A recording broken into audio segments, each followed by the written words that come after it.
Today we are tackling automatic negative thoughts. Those thoughts that can happen before a game, during a game, and after. How to make those things disappear when they arrive, and how to prevent them from coming at all.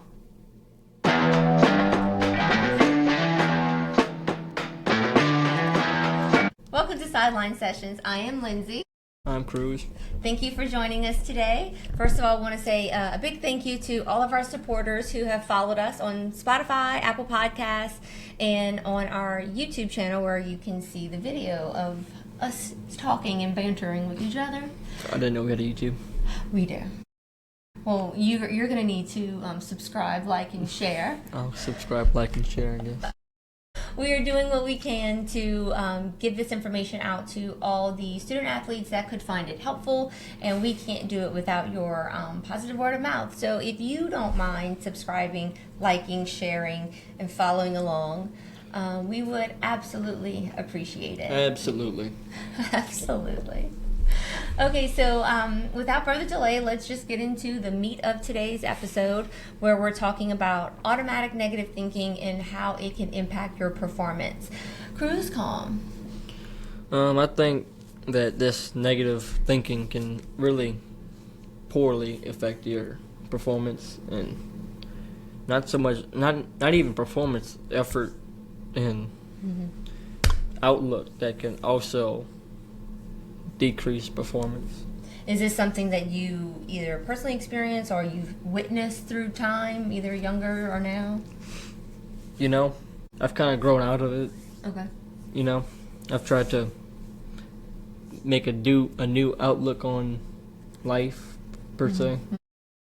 Do you think you've mastered this in the athletic world, but still in the personal world where it comes to friendships, thoughts about parents, relationships, that it's still an area to work with for you? You know, I just took a new approach, and that really doesn't seem like a problem much anymore. Okay. But you can say that it's something you experienced for sure? Sure. Okay. All right.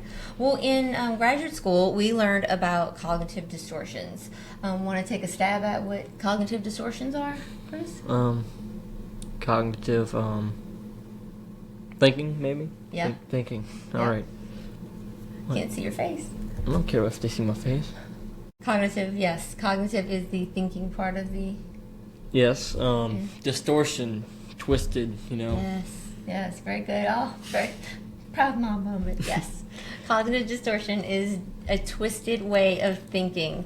And so, no, I don't think that the objective is for everyone to become a sunshine and rainbows, everything's positive, I'm the best at everything, and that's definitely not helpful either, but to at least get it to a neutral zone. So maybe not just positive, not completely positive, but not completely negative, and just more in a neutral zone, so where the thoughts don't bother you. Yeah.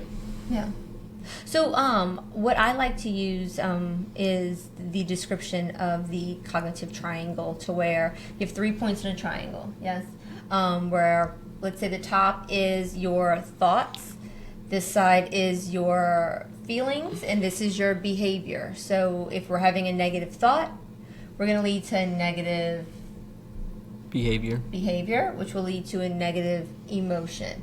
And you can actually start on any of the areas, and it's still going to follow. So my negative behavior is going to lead to me having a negative thought about what just happened, which will lead to a negative emotion.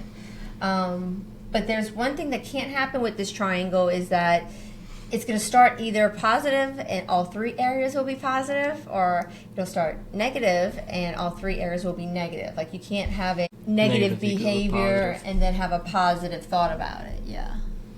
So if I just broke my mom's driver window of the car with a baseball, I'm not going to have a positive feeling about it. You know, you might. I guess you could. I should hope not. So that's what we're gonna get tackling with today. Yeah. All right. Good. Yep. Ready for it? Good. Okay. Good to go. All right. Cognitive distortion number 1: all or nothing thinking. This is sometimes often referred to as black and white thinking. So something is either black or white, and there's no shade of gray in between. It's either perfect or a failure. It's just all or nothing.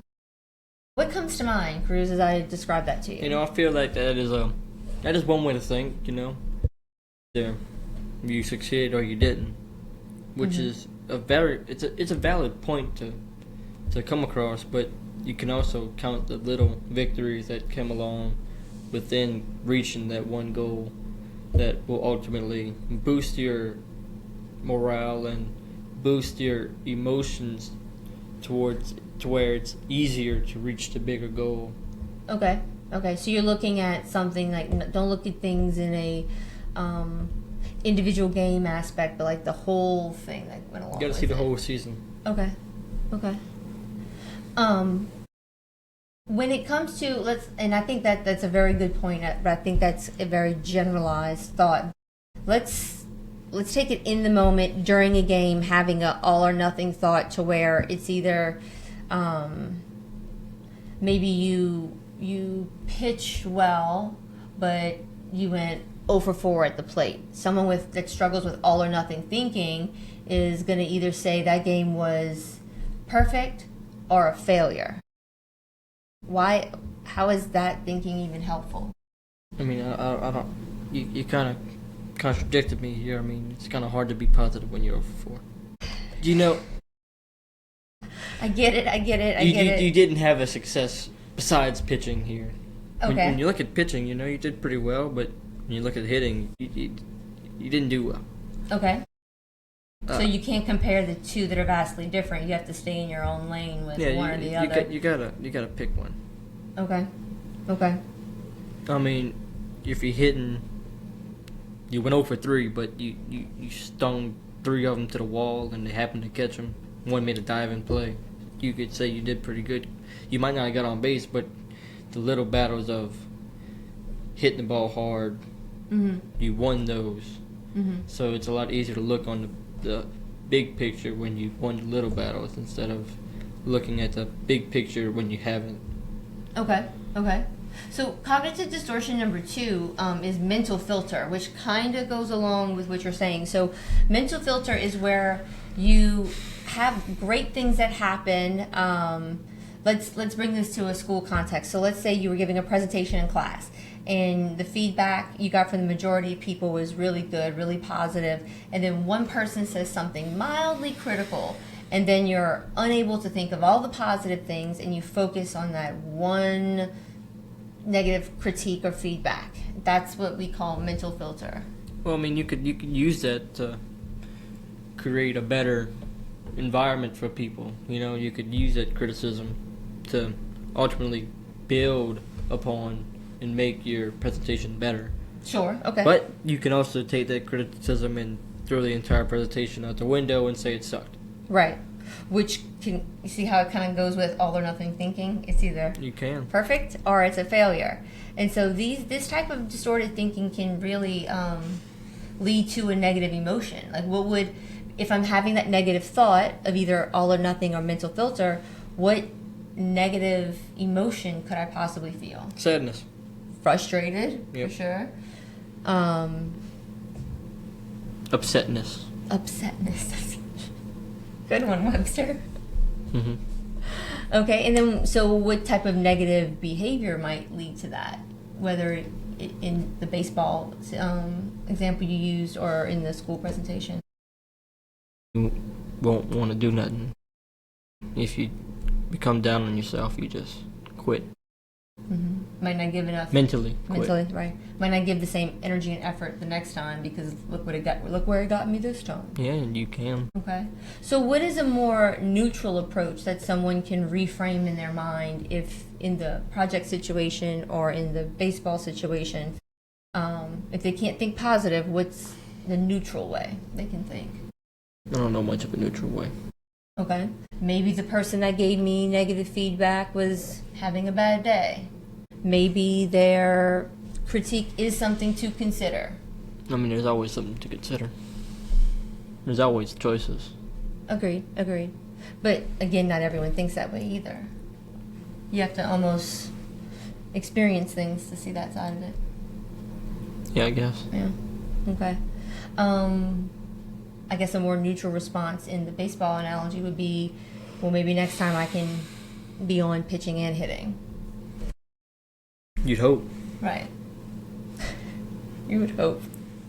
Okay, our third cognitive distortion is overgeneralization. So that is using words such as always or every time or never, because those words are indicating that something's going to always stay the same and it's never going to change. So I'm always going to be second string, or I'm never going to get to keep going with me. Well, if you think you're always going to be second string, I'm going to use this. You're not going to like what I'm going to say. You might as well just... Well, put a good spin on it. Go for it. You might want to explore other options if you think it's not working out in that one situation, because once you get your head in a mind frame that you're not gonna do something, you won't, and so you might as well find something else to keep you occupied. So the negative thought leads to the negative behavior and the negative emotion. Yeah. So ultimately what we're saying is we're going to have to come to a place where we can avoid these thinking traps. So think differently. And think differently. Correct. But in the meantime, until we get to that point when we're still experiencing something as expecting it to forever be true, you can think about the little battles, like I said, Okay. This is temporary. Where you've come based off of how far you were and how far you are from the end goal. Okay. So if I'm thinking, for example, I'm always going to be second string, this is never going to get any better for whatever reason. Of course, trying not to think that way is the ideal solution. But in the meantime, how can we turn that into what is the new thought you now have? Become positive. Think more. Well, not necessarily think, but have a more positive outlook towards. Okay, so put it in reverse, yeah. Or I won't always be second string. Yeah. Okay. Yes. That is positive, but I think if we can make it neutral, it's just because I'm second string now, it doesn't absolutely mean I will always. You can. I mean, because it's true, right? We can't predict it. No, just because you are now doesn't mean you will be forever. I mean, you don't know what's going to happen. No. Especially if you can get out your own head and put in the energy and effort to get better, then... Who knows what can happen. Exactly. But sometimes negative thinking can cause people to not produce because they're assuming how something's going to be. So why try if I feel like this is always going to be this way? Then what's the point of putting in the work? Why should I go to the gym? Why should I eat better foods if I feel like no matter what I do, it's not going to change? Well, I mean, you wouldn't know unless you've done it, per se. Okay.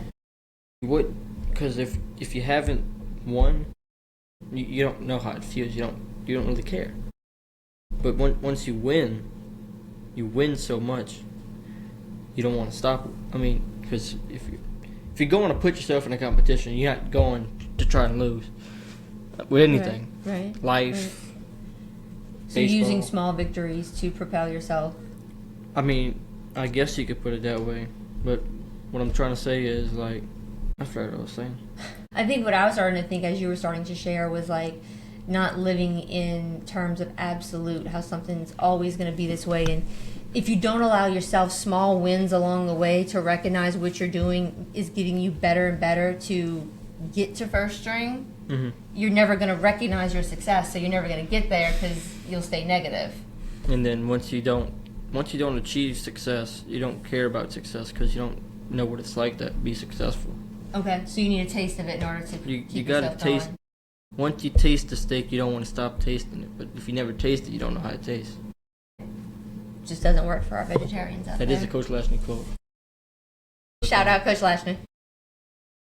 Okay, so our next one we're going to talk to you about is jumping to conclusions, which seems to be very common. Most people can put themselves or empathize with, thinking this way, predicting the future, knowing, I know for sure it's going to be this way, or mind reading, like I know that they're talking about me. I know the coach doesn't like me. I know they wish I would have joined this team. Like, it's that predicting or assuming you can read someone's mind, and that happens a lot. I mean, unless they told you so, you don't really know. Boy. Yes, then that's definitely one of our strategies that we're going to talk about. But yeah, unless you know for sure, you don't know. But assuming that something is going to be a certain way only makes it worse. Right. And you worry. Yeah. One of my lines that I use when I'm working with patients is like, are you Jesus? Like, how do you know this to be true? Like, no one knows. No one has that authority. Unless they told you. Yeah, well, I guess, prophecy and, prayer. Absolutely. Again, is there absolute to that? If someone tells you they don't like you, they don't like you. No, yeah, that you were talking about through prayer. No, I was talking about like if somebody tells you don't like him. Yeah. You don't like him. Yeah. Unless they come up to you straight up to your face like Kendrick Lamar, you don't know. You don't know. Somebody's word is their word. You would expect them to speak the truth. And all you got in this world is your word. Right. You ought to stick to it. You should, but oftentimes people can feel intimidated, and so they kind of crawfish out of it, and they're like, no, I didn't say that. Or you try to spin things a different way. Right. I think that can be a very powerful thing. If you do assume something to be true, check it out. And that doesn't mean conflict. That doesn't mean you gotta, what you said about me, like, no. But it's like, hey, so this happened, and then that happened, and that kind of made me think that you don't like me, or you, whatever the thought is that you've created in your mind, check it. Yeah, I guess. You can. You can, and at the end of the day, the other person can either be like, yep, true story, or they can deny it, but you have to believe what the other person tells you, because that's their truth. And if they lie to you, they lie to you. Yeah, there's nothing you can do about it. But continuing to believe that your idea is right when you don't know if it's right is giving you a false narrative. Like, it's this story you created in your head that you feel so good about, this is the absolute truth, when you don't even know. It's only going to hurt your relationship with that person, because you're creating a false idea that's only going to affect you negatively, and it's kind of hard to come back from something after you made up your mind. Right. If I've declared this to be true, everything about it is now real to me. And what they say is a lie to you. Yes. Agreed. Because you want to think what you think is right. Yeah. The next cognitive distortion is actually two in one, but it's either magnifying or minimizing. Either you make something big and something is big and you make it small, or something is small and you're blowing it out of proportion. I think making a big deal out of something is something that you should stay away from, because that only leads to overwhelming and overstimulation. But I think when you take a big deal and you can minimize it, I think you could use that to your advantage in order to have a better positive outlook on things. Right, so it doesn't impact your performance, sure.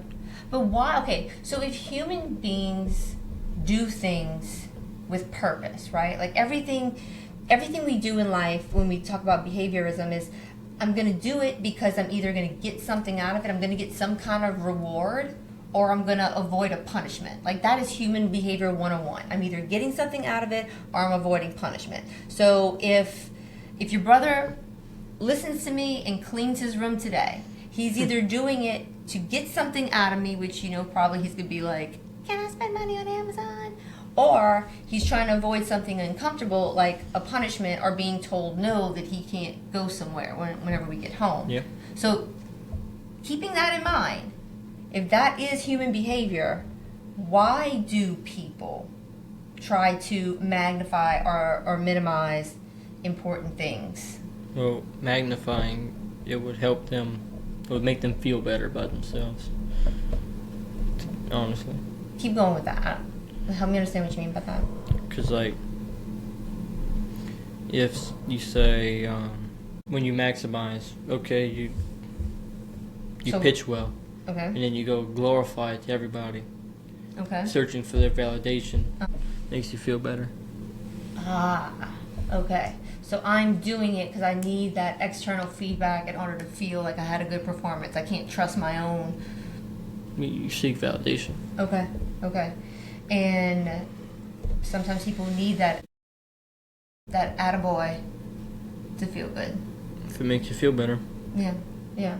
So then why do people minimize things? If something is a really big deal, like you should have cared that blah, blah, blah happened, and you're like, That's how you win. Well, you're assuming the big thing that happened was a good thing. What if the big thing that happened was something super negative?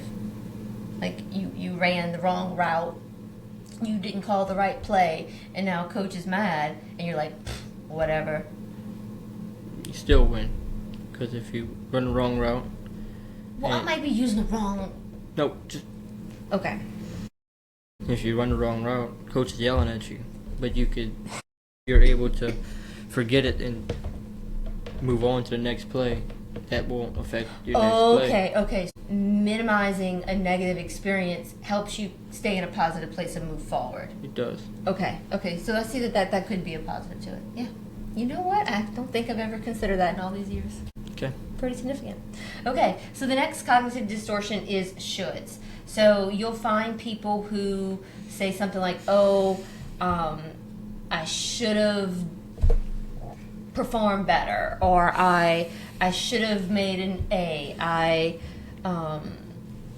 I should have been a better boyfriend or girlfriend. I should have, it's kind of like this example of what they're saying their best self should have experienced, and they're telling that to themselves in order to almost punish themselves for not performing to or being the best example of themselves, and so they're using their shoulds to shame themselves. I mean, shoulda, coulda, woulda. I mean, take your loss, learn from it, and grow from it. See, what I like about shoulds is if you're of a growth mindset and you're someone that can reevaluate what you could have done better, game on, right? Like, I love failure. Like I say this all the time. I love failure if you take the lesson, learn from it, and then not repeat it, because that's embracing failure. If we're not happy with the performance, learn from it and fix it.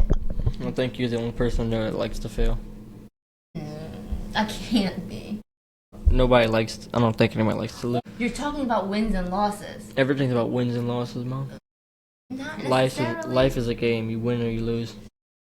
See, this is kind of when I wish there was a third person here to kind of like neutralize this. To tell me I'm right.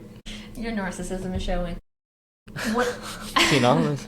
No, but like, so when I say failure, isn't that scenario? Okay, so you're going in all or nothing thinking, wins and losses, right now. Where I'm not necessarily talking about winning and losing, yes or no. I'm talking about a mistake along the way that you may still win or lose. However, that mistake, if you learn from it and you let the lesson teach you something so that you don't repeat it, you get mentally stronger and you feel good about yourself.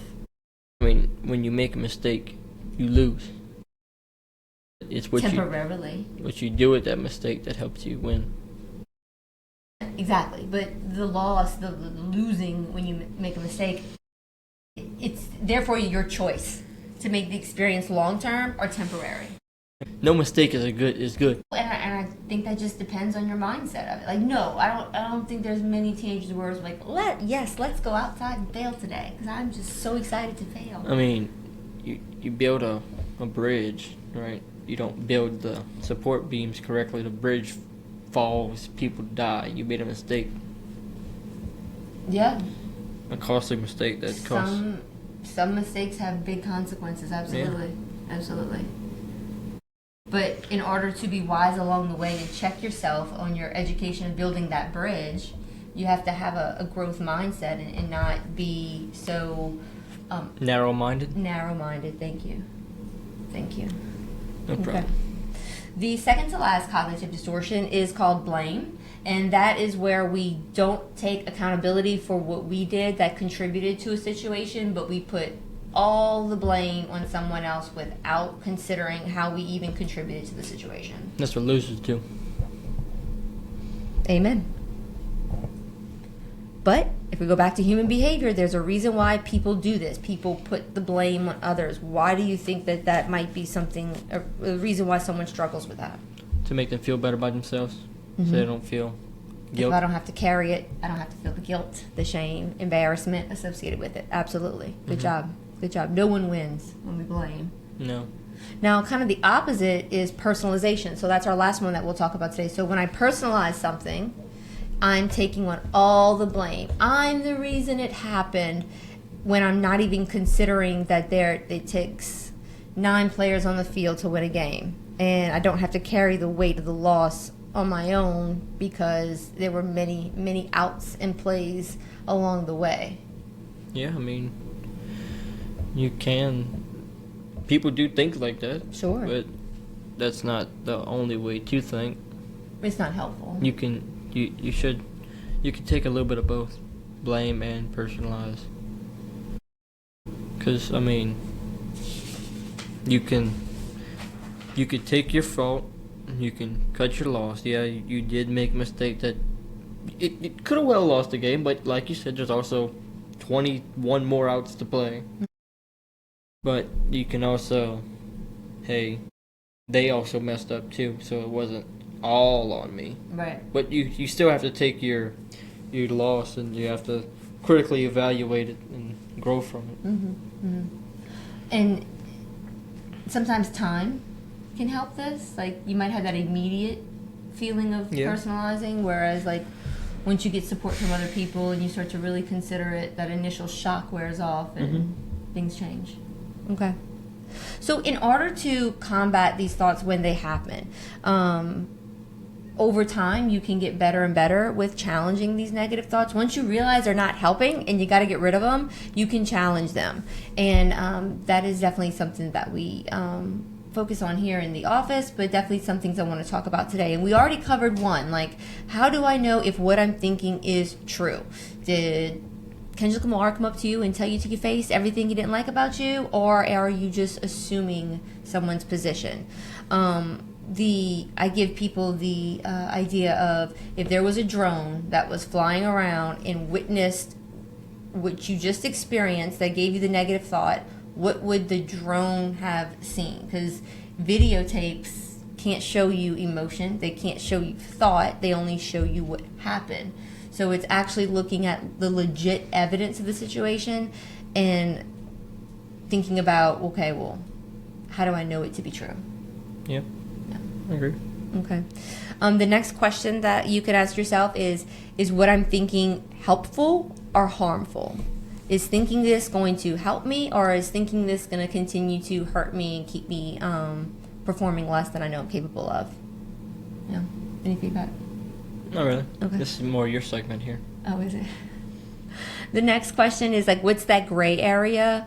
If I'm thinking in black and white, like what's also probable that I haven't considered yet, which I think we kind of touched on before. Yeah, we did. Yeah. Am I being too hard on myself? That is something to consider. Like, am I expecting this perfect person that has the perfect responses to everything, and that I'm blaming myself unnecessarily? And another question I like is there another way I can think about this? Like, because we already realized this thought isn't helping me. What's the other way? What's the neutral response that I can think of it in that form? If I went and talked to a close friend or family member, what would their advice have been in this situation? So those questions can really get you thinking and discrediting the thought you're having. Sometimes it can be enough just to brainstorm and think about these challenge questions, but when it's not, oftentimes I recommend people to actually go and start like a negative thought journal process where you're writing down, this is what happened, this is what I was thinking, here's those challenge questions. All right, now that I've thought about those things, what am I now thinking? Can I reframe that thought to a more neutral one? And then go ahead and start believing the new narrative that you've just given to yourself. Yeah. So it doesn't come easy. With practice, we can get our thoughts under control. But until we're ready to start thinking positively, we won't. Bottom line. Mm-hmm. This can be the best ideas in ever, but where there's a will, there's a way. When you want to, you'll figure out how to do it. Until then, you'll just find an excuse. So, You want to jump in on that? I mean, I think you hit the nail on the head. Well, sometimes also you want to, but you also can't. Sometimes there's also limits to. Like what, for example? I don't disagree, but limitations to doing. You want to go somewhere, but you also don't have the funds to go. Okay. But I guess you will find a way to get the funds to. Yeah. Or you want to take off of work, but you have no work days, so you can't. Right. So you can just make the adjustment. Or you quit. No. We need money, paycheck. Yeah, but there's consequences to those decisions. There is. Yeah, there we go. Good job. So there's also a few other ways you can avoid the traps of negative thinking by putting yourself in a positive place to begin with. Here's some suggestions about how to avoid getting into the negative frame by doing something prior to the experience. Any idea where I'm going with this? Any suggestions? Okay. So the brain is just so powerful, guys. Like, if you don't know it, trust, okay? Your brain does what you tell it to do. It thinks what you tell it to think. So we have to be very careful about the who we surround ourselves with, the information that we take in, because that brain is just that amazing. It's going to absorb what you're telling it to absorb. So the power of visualization and using just like sitting alone in your bed thinking about the game or the test and visualizing yourself striking out 9 batters, scoring the touchdown, that is so powerful because you're actually putting yourself visually in the moment, like you're using your 5 senses to really experience a hypothetical positive projected moment, and the brain is just going to be able to repeat that the next day if you're doing it enough and you're doing it effectively. Mm-hmm. Have you ever tried visualizing before? Just put yourself in a moment. Yeah. When do you often practice that? Like minutes before a game, a day before a game? Whenever I feel like. Whenever it floats your boat. Yeah. Okay. And some people have more of a repetition in this, and I know I have someone in mind who's definitely going to be on the show that can talk to us about that. You can be your own personal cheerleader.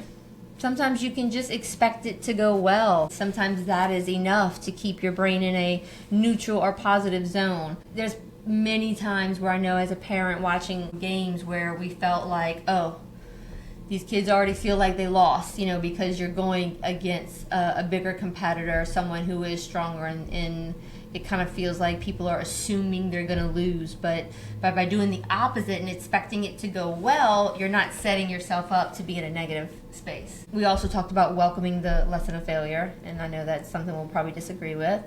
And then also reflecting. Is what I'm thinking right now going to be something I'm proud of in 10 years? Is this something that my 20-year-old self is going to be happy about? Yeah. I know we talked about this before too. So, consequences of negative thinking. You want to go ahead and take those over? Yeah, you can repeat errors, which will cause poor performance, which will cause you getting yelled at, and cause bad body language, which will also... Ooh. Yeah, that's what happens. playing scared, trying to steer away from the coaching, which could lead you to getting seriously injured in a contact sport such as football. Dude, okay, that's so valid because I never thought about that. Like, I never thought of, like, if I'm thinking negative, like, oh my God, these kids are so big, they're gonna run me over. Like, I'm playing scared, which could lead to injury. You go and you try to tackle somebody, you tiptoe, and you can get your shit rocked. You know, you're gonna feel it. Yeah. Ooh, okay, I like this angle. And let's be honest. Would any coach truly put a kid in a dangerous position? So, like, if they felt you could handle it, isn't that a way of reframing it so that, okay, my coach wouldn't put me out here to get drilled? Like, they're not trying to, come to my funeral. No coach is like, yeah, I'd like to get this child sent home in an ambulance. I mean, like, you're not going to enjoy it, but... No, but I guess there's a philosophy behind that, too. Yeah, I guess. Yeah.